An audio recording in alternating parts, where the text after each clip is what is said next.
Doctor గారు Parkinson's అని అంటూ ఉంటారు. లైక్ అంటే వణుకుడు వ్యాధి. సో, అందరికీ రకరకాల షివరింగ్స్ అనేవి ఉంటాయి. వాటన్నిటిని మనం ఈ పార్కిన్సన్స్ అని అనుకోవచ్చా? అసలు వీటి లక్షణాలేంటి? ఫస్ట్ వీటిని ఎలా గుర్తించాలంటారు?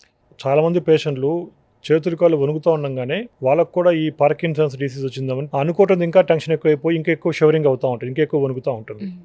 అసలు అన్ని రకాల వణుకుడు వ్యాధి అంటే పార్కిన్సన్స్ వ్యాధి అనేది అనుకోవాల్సిన అవసరం అయితే లేదు. ఎందుకంటే పార్కిన్సన్స్ అనేటప్పుడు ఒక వణకటం ఒకటే కాదు. చాలా మంది పేషెంట్ అనుకుంటారంటే వణుకుడు రాగానే పార్కిన్సన్స్ డిసీజ్ అనుకుంటారు. జనరల్గా ఎందుకంటే తెలుగులో దాన్ని వణుకుడు వ్యాధి అంటారు కాబట్టి అవును.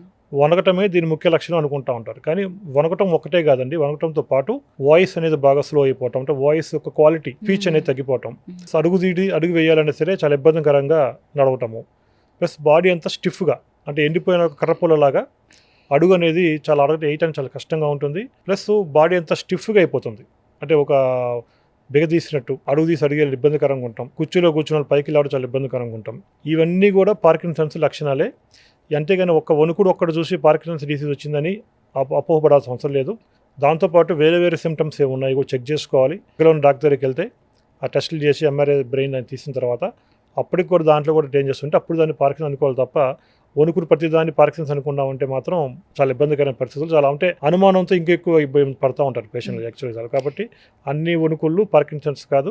35-45 ఇయర్స్ ఉన్న పేషెంట్లు కూడా ఈ పార్కిన్సన్స్ డిసీజ్ అనేది వచ్చి ఆల్రెడీ పార్కిన్సన్స్లో కూడా స్టేజెస్ ఉంటాయండి. అంటే ఫస్ట్ ఎలా ఉంటుంది పార్కిన్సన్స్లో, ఫస్ట్ ఏదో ఒక చెయ్యికి అంటే రైట్ హ్యాండ్ కానీ లెఫ్ట్ హ్యాండ్ కానీ ఏదో ఒక ఫస్ట్ స్టేజ్ అది అంటే ఒకే హ్యాండ్కి వస్తుంది. కొన్ని రోజుల తర్వాత ఎటువైపు అయితే రైట్ హ్యాండ్ వచ్చిందో స్లోగా రైట్ లెగ్కి స్టార్ట్ అవుతుంది. అంటే రైట్ హ్యాండ్ స్టార్ట్ అయితే రైట్ లెగ్కి, లెఫ్ట్ హ్యాండ్ స్టార్ట్ అయితే లెఫ్ట్ లెగ్కి, అంటే చెయ్యి బాగా బిగదీసినట్టు అయిపోవటము, చెయ్యి ఇట్లా పైకి లిఫ్ట్ చేయాలని లిఫ్ట్ చేయలేకపోవటము, అంటే ఆల్రెడీ పేషెంట్ సిగ్నేచర్ అంటే సంతకం పెట్టాలంటే సంతకం పెట్టలేకపోవటము, కాలు కూడా ఈడ్చినట్టు నడవటము, రోజులు గడిచే కొద్దీ రోగం అనేది ముదురుతూ ఉంటుంది. ఎందుకు అంటే మనం వేసే మెడిసిన్ అనేది టెంపరీగా పనిచేస్తుంది కాబట్టి పార్కిన్సన్స్ వ్యాధిలో అలోపతి డాక్టర్స్ జనరల్గా ఏం చేస్తారు, వాళ్ళకున్న ట్రీట్మెంట్ ప్రకారం సిండోపా అని చెప్పి, అంటే ఈ డోపమిన్ ఏదైతే ఎక్కడైతే మెడిసిన్ ఉంటుందో డోపమిన్ యొక్క దీన్ని మెడిసిన్ రూపంలో తయారు చేసి ఇస్తాం. దీనివల్ల ఏమవుతుంది టెంపరీగా రిలీఫ్ అయితే వస్తుంది కానీ పర్మనెంట్ క్యూర్ అనేది కాదు. ఇంకా ఫస్ట్ స్టేజ్ సెకండ్ స్టేజ్ దాటిపోయి థర్డ్ ఫోర్త్ స్టేజ్కి వెళ్ళిన పేషెంట్కి ఏం చేస్తారు అలోపతి డాక్టర్స్ డిబిఎస్ అంటారు. అంటే డిబిఎస్ అంటే డీప్ బ్రెయిన్ స్టిమ్యులేషన్ అని ఒక చిన్న సర్జరీ చేద్దాము అంటారు. అంటే బ్రెయిన్లో ఒక చిన్న ఆ చిప్స్ లాంటిది పెట్టి ఆ పేదని పెట్టి దానికి ఒక ఎలక్ట్రోడ్స్ ద్వారా స్టిమ్యులేషన్ ఇస్తూ ఉంటారు. ఆ యొక్క దాని బ్యాటరీ ఏం చేస్తారు మన స్కిన్ కింద పెడతారు. ఆ బ్యాటరీ కూడా ఏంటి 3 ఇయర్స్ తర్వాత 4 ఇయర్స్ తర్వాత మళ్ళీ ఆ బ్యాటరీ తీసేసి కొత్త బ్యాటరీ వేసుకోవాల్సి ఉంటుంది. ఇప్పుడు దానివల్ల మందులు లేకుండా శాశ్వతంగా తగ్గుతుందంటే ఆపరేషన్ ముందు 5 మందులు వాడితే ఆపరేషన్ తర్వాత 3 రకాల మందులు 4 రకాల మందులు లైఫ్ లాంగ్ వాడండి అంటారు. అంటే పేషెంట్కి లైఫ్ లాంగ్ మందులు అనేది గ్యారంటీ. కానీ ఆయుర్వేదంలో ఏమంటాం దీన్ని కంపవాతం అంటాం. అంటే వాతం వల్ల టోటల్ బాడీలో నర్వస్ సిస్టమ్ మొత్తం కూడా వీక్ అయిపోవటం, లేదంటే కంపించడం, అంటే షేకింగ్ లాగా రావటం, వాయిస్ లో అయిపోవటము, చేతులు కాళ్ళు సరిగా పనిచేయలేకపోవడం అనేది ఆయుర్వేదికులు దీన్ని కంపవాతానికి సెపరేట్గా ఒక డిసీజ్ అని చెప్తారు. పూర్తిగా వాతాన్ని శరీరం నుంచి బయట తీసే చికిత్సలు చేయాలి. దానికి ఏమంటారు 2 రకాల పద్ధతులు, ఔషధాలు, పంచకర్మ చికిత్సలు. ఔషధాలు ఫస్ట్ స్టేజ్ సెకండ్ స్టేజ్లో పార్కిన్సన్స్ ఉన్న పేషెంట్కి మందులు అయితే సరిపోతాయి కానీ third stage fourth stage already operation చెప్పిన పేషెంట్లకి, డిబిఎస్ సర్జరీ అడ్వైజ్ చేసిన పేషెంట్లకి ఈ మందులు అనేవి పనిచేయవు. వాళ్ళకి డెఫినెట్గా పంచకర్మ చికిత్సలు చేయాల్సిందే. కాబట్టి పార్కిన్సన్స్ వ్యాధి ఎంత సివియర్గా ఉన్న వాళ్ళైనా సరే ఆయుర్వేదంలో ఈ కేరళ పంచకర్మ చికిత్సలు తీసుకుంటే పేషెంట్ యొక్క సిమ్టమ్స్ ఎందుకు వచ్చినాయి మళ్ళీ రాకుండా ఏం చేయాలి, ఈ 3 స్టేజ్లు మేము ట్రీట్మెంట్ ప్లాన్ చేసి చేస్తాం. కాబట్టి పేషెంట్కి ఒక శాశ్వత పరిష్కారం మళ్ళీ ఇబ్బంది లేకుండా హ్యాపీగా ఉండడానికి ఈ కేరళ పంచకర్మ చికిత్సలు ఒక్కదాంతోనే సాధ్యమవుతుంది.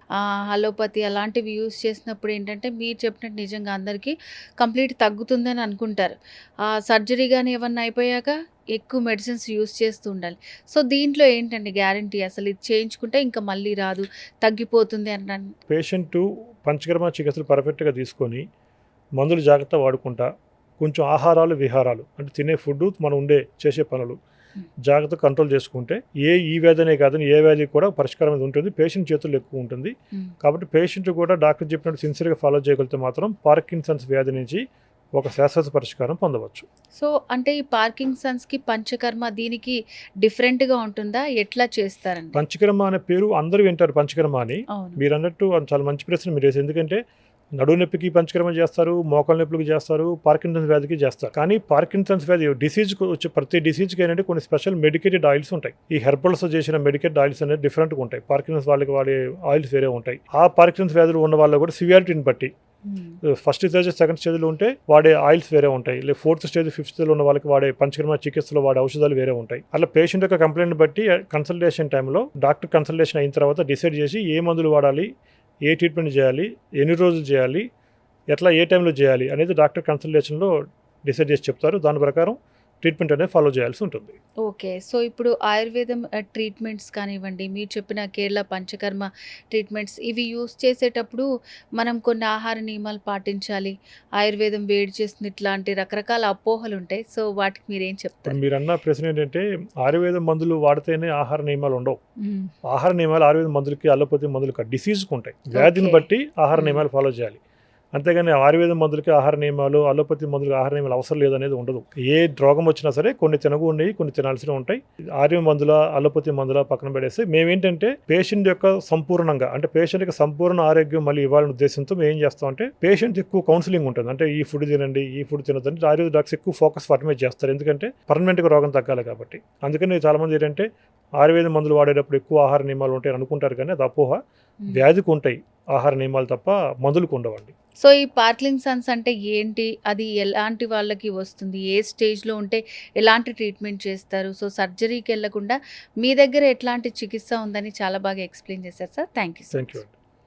డాక్టర్ గారు చెప్పింది విన్నారు కదండి. శ్రీచరక కేరళ ఆయుర్వేదిక్ హాస్పిటల్‌లో మనకి సర్జరీ లేకుండా ఎటువంటి సమస్యకైనా చక్కటి పరిష్కార మార్గం లభిస్తుంది.